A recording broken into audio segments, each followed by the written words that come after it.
Good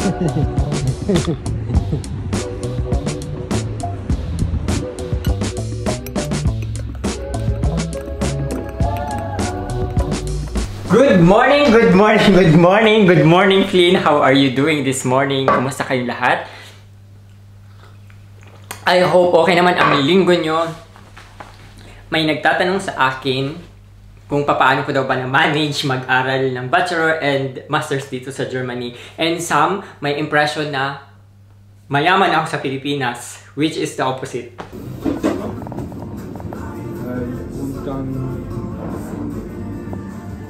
Eine Waffel Macaron Strawberry. Thank you.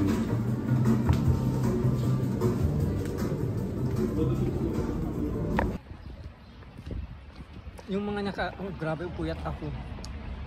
Mukhang pagod yung itsura ko. Anyway, hindi ako nakatulog na maayos. Yung mga nakarang araw, parati kami pumupunta sa mga coffee shop. Siguro alam niyo na din, meron akong itatayong coffee shop sa Manila. And inaalam ko yung mga unique selling point ng mga sikat na coffee shop dito para parang i-incorporate ko kung ano yung mga unique selling point nila dun sa dun sa itatayo namin coffee shop. So yun, almost everyday pumunta ko ng mga coffee shop at ino-obserbahan ko. Ang harap. My mother was a public school teacher. Retired na siya ngayon. And my father, hindi na nagtatrabaho. Ang trabaho niya before is nagtatricycle. Nagpapasada ng tricycle dun sa lugar namin. And nag-work ako sa PGH bago ako pumunta ng London. Nung nasa PGH pa ako, yung mga ka-work ko is nagliliparan, pumupunta ng US, pumupunta ng Canada, yung iba sa Singapore, yung iba sa Middle East. Tapos ako na lang yung naiiwan. Minsan may magtatanong, si Rowie, ano ba yung plano mo? Saan ka pupunta? Tapos nape-pressure ako. Dahil wala naman akong pang-placement na papunta ng Canada, papunta ng US, papunta ng kung saan man lugar, Australia, stuck ako. Sabi ko, shucks, wala akong savings, wala naman akong mayaman na family na pwedeng mag-sponsor sa akin. Out of my desperation, pumunta din ako ng Singapore. Naghanap ako ng trabaho pero wala akong nahanap. Unfortunately, wala akong nahanap. Nag-apply din ako sa Taiwan, sa mga factory. Tapos, pag nila ng test ng eye test, bumagsak ako kasi colorblind. Nag-apply ako sa Middle East, hindi din ako natanggap for some reason. Nag-apply ako sa Japan as parang gusto ko na, out of desperation, gusto ko na pumunta ng Japan as mag-TNT. Wala, hindi ako natanggap. Hindi ako nakalusot sa immigration, hindi ako nakakuha ng visa. What are you doing, Robert? Oh, look at the tulips. Wow. Nice. And what are you doing? Okay, I will answer.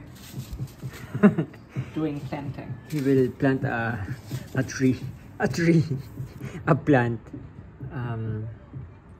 But I don't know what is this. Philippinen. Okay. Manche mache ich auch drinnen. Ja. Oder noch so einen. Schau mal, wie merkwürdig die aussehen, unterschiedlich, oder? Toll. Mhm. Hast du das drauf? Wie verschieden die aussehen? Oh ja. Mhm.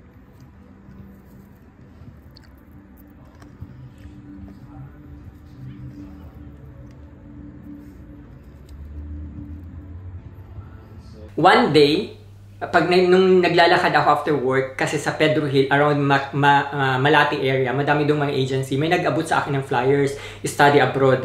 Doon ako nag-start, study to UK. Tapos, kaso ang naging problema na naman is placement fee.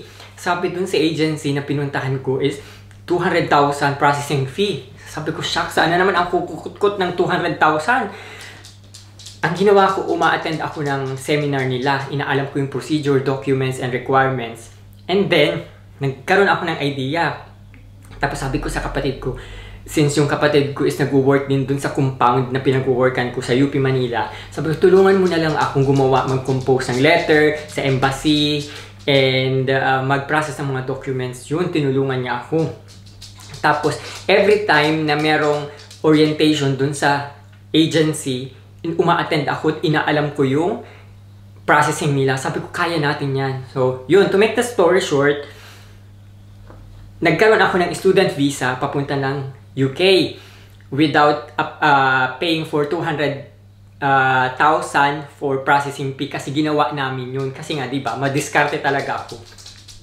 And then, lumipad ako ng UK. And sa UK, grabe yung sakripisyong ginawa ko. Literal na 24/7 akong nag-work. Kasi ang university ko doon was Tuesday and Thursday. And then, the rest, nag-work ako. Nag-work ako sa care home. 6 ng umaga hanggang 6 ng gabi. And then from 6 ng gabi hanggang 6 ng umaga ulit. Carer ako, nag-aalaga ako ng matatanda from morning, and then yung gabi is sleepover sa ibang care home. Sleepover means na matutulog ka sa care home pero hindi ka mag-work.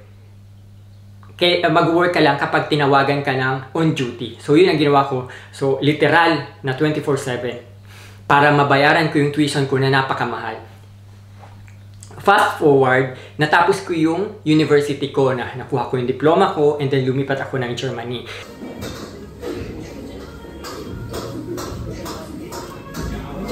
Guten Appetit.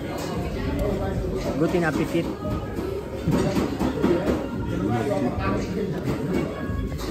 So today is Semana Santa. Yesterday is Black Friday. Today is Saturday. Hindi ko alam kung anong tawag sa Saturday. And Sunday is Easter Sunday. Pag Easter Sunday at saka Monday is sarado ang grocery. So nag-grocery ako, good for today. And yan ang good for today. Magluluto ako tomorrow ng bihon. And then sa Monday is maggagawa kami ng ang tawag dito? Chili con carne. Tapos ang evening dinner namin is ito. Yan na lang kasi wala nang time magluto. So yan. And hindi ko alam kung kailan nyo ito mapapanood kasi ang dami ko ng backlog na vlogs. Hindi ko na i-edit dahil nga busy. Busy sa love life, trabaho, and extracurricular activities. Pero yeah, maybe late ito ng 3 weeks. Pagdating ko ng Germany, panibagong struggle kasi walang German akong, hindi ako marunong mag-German, so I have to start from the scratch.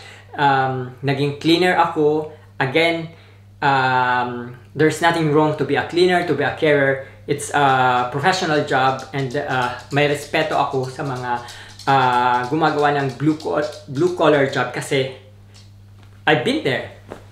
And ang hirap niya. Sabi ko, and then I asked myself, sabi ko kay, after 3 years, sabi ko kay Robert, parang gusto ko nang mag-aral ulit kasi gusto kong mag-level up. Hindi lang sa professional, magkaroon ng career advancement, but para kumita ng mas malaki. Kasi yung sweldo ko as a cleaner is ang liit. Parang sakto lang, pambayad ng bahay, ng insurance, ng lahat, ng pagkain. Parang walang maiipon. So, yun. While nag-aaral ako, nag-work ako pa rin ng part-time sa restaurant, sa hotel restaurant. If you've been following me for 6 years now, you know already na kung paano ako nagsimula. Kasi nag-upload ako ng video from the first semester, like 6 years ago, from my first semester hanggang makatapos ako ng master's. So, yung buhay ko is open book. To make the story short, natapos ko ang aking master's na nagbo-work on side and nag-aaral. So, hindi yung impression ng iba na mayaman ako sa Pilipinas is not true at all. Kung ano yung meron ako is pinaghirapan ko. And now, I'm harvesting the parang hard labor na pinaghirapan ko. Ngayon, meron akong maayos na trabaho, meron din akong negosyo sa Pilipinas, sa mga Airbnbs, may mga rooms kami sa Newport and sa Mall of Asia, and meron akong bagong venture na nagagawin, yung coffee shop. As usual. Food is ready. Guten Appetit. Thank you for cooking. Kaya I know kung nasa Pilipinas ka, walang imposible. Kapag meron kang determinasyon at lakas ng loob and willingness to do things, to make things impossible possible, you can do it. So yun lang, si Fling gusto nang lumabas. Gusto niya yatang lumabas at umihi. Thank you very much for watching and I will see you again on my next vlog. Bye!